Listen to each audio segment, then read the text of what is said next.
So are they still, in your estimation, and not a reliable partner? Well, I use that term because, in effect, they have violated USMCA. Canadian Prime Minister Mark Carney sat down for a year-end interview where, of course, the United States was brought up, and he admitted that the United States is no longer a reliable trading partner. We are in a better position as a country, my judgment, 9 months in to this government. Economy's better. We've got a plan. We're implementing that plan. We're making progress internationally. We're becoming more independent as a country.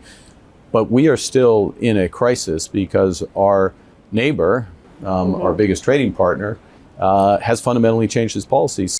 In less than a year, Trump's economic policies have created this tension with Canada, have created an environment where the Canadian Prime Minister, when speaking about the United States, uses language that people use to speak about an abusive partner or somebody who is in the middle of their addiction. He speaks about the fact that we can only do what we can do and we cannot control this other person.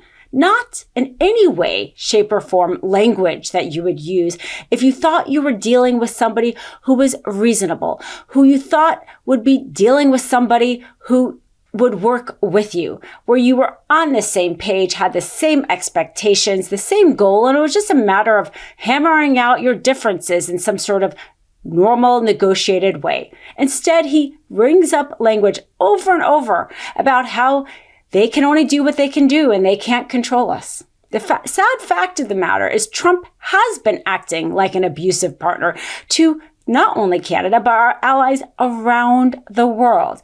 And he is the perfect example for why the Supreme Court should rule against him, why Congress does have the power to enact tariffs, why we have vested that power in a group and a body that makes decisions in a collaborative way, in a way that isn't just based on the ego and the whim of one person.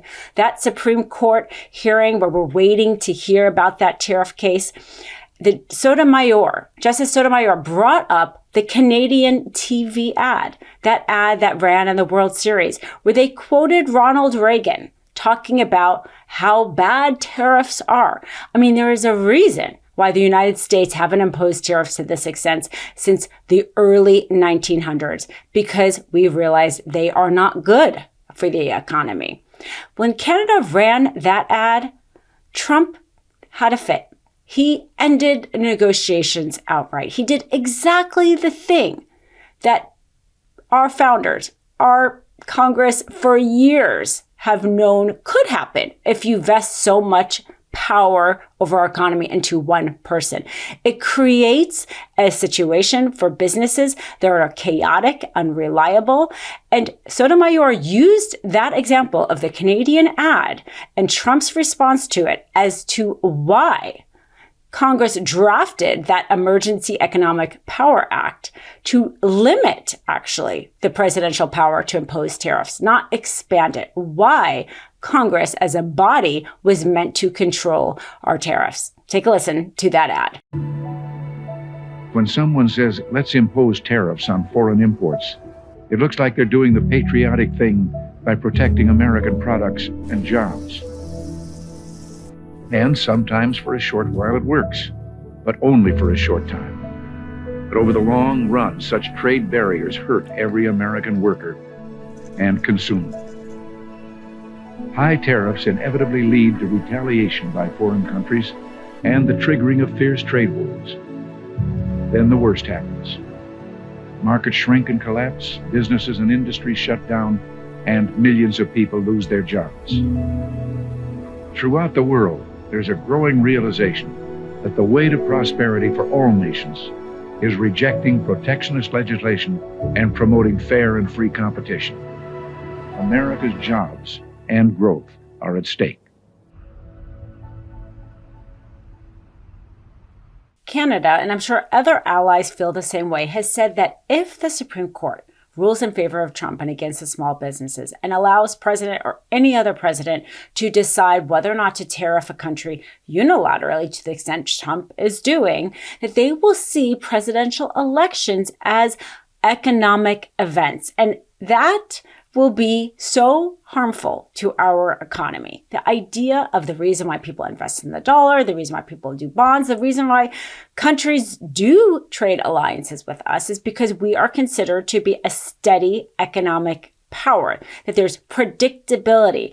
Economists care about predictability almost more than, frankly, anything else, because businesses can prepare for an economic downturn. They can buy less products. They can put less products on the shelves. They can hire more people if they know there's going to be more demand. If you have a singular person able to just change economic policy at a whim, cancel trade agreements, start trade agreements based on whether or not it's helpful to him or whether or not a TV ad hurts him, that hurts the economy. All right, good morning. Look, for months, we have stressed the importance of distinguishing things we can control and things we can't control.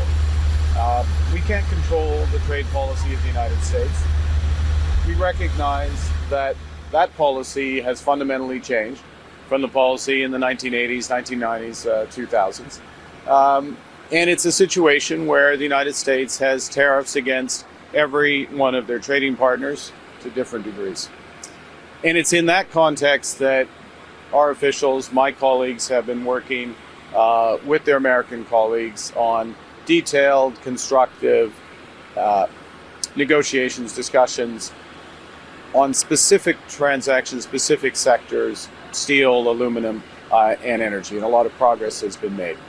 And we stand ready to pick up on that progress and build on that progress when the Americans are ready to have those discussions, because it will be for the benefit of workers in the United States, workers in Canada, and families in both of our countries. Now, what we can control, absolutely, is how we build here at home. And that's the focus of Budget 2025, generational investment here in Canada.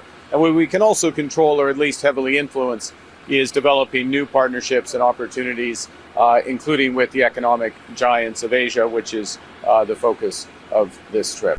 Now, the Court of International Trade just ruled that if the Supreme Court does rule in favor of small businesses, then every business who paid a tariff, all those American businesses, essentially American households who paid the tariffs, will be entitled to a refund. According to organizations, $1.6 to $2 billion were paid by American households in the form of tariffs. These small businesses could have a refund. That ruling from the Court of International Trade coming as we are waiting the Supreme Court decision any day now. Those small businesses would have to file a claim showing how much of a tariff they paid, and it might take a while for them to receive that. Most likely, this is why soon after that really bad hearing at the Supreme Court, Trump floated the idea of giving checks to the American people, because he didn't want there to be, quote, like money left that could actually be refunded to the small businesses. Of course, he stopped that idea because any idea that actually helps American people, he seems to be allergic to. Either way, the Supreme Court seemed very much willing to rule against him. And if that is the case, these businesses could not only receive refunds, but our allies like Canada and other allies around the world could at least see us as more predictable trading partners. So you gave the example, you prompted me on the defense spending, that $80 billion. That's an enormous amount of money. That's necessary to protect our Arctic. It's necessary to make sure the women and men of the Canadian Armed Forces have the right equipment. But a lot of that, instead of 70 cents on every dollar going south of the border to the United States defense contractors, a lot of that is now going to be spent here. Want to stay plugged in? Become a subscriber to our Substack at MeidasPlus.com. You'll get daily recaps from Ron Filipkowski, ad-free episodes of our podcast, and more exclusive content only available at MeidasPlus.com.